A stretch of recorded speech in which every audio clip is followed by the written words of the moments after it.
Hello everyone, so if you want to change a system language on your Motorola Edge 50 Pro, open up your settings.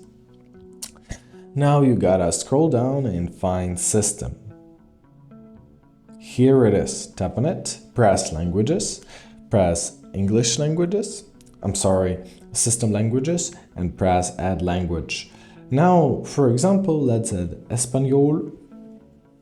Alright, and now to make it a dominant one, simply hold it and drag it to the top. Press change. And now as you see, the whole system has just changed to the Spanish. To go back to your previous language, for example English, once again hold it and confirm your choice. So now it's back. In order to delete languages from this list, at the top right corner, find these three horizontal dots, press remove, choose Spanish, and press on the rubbish bin. Press remove, and that's it.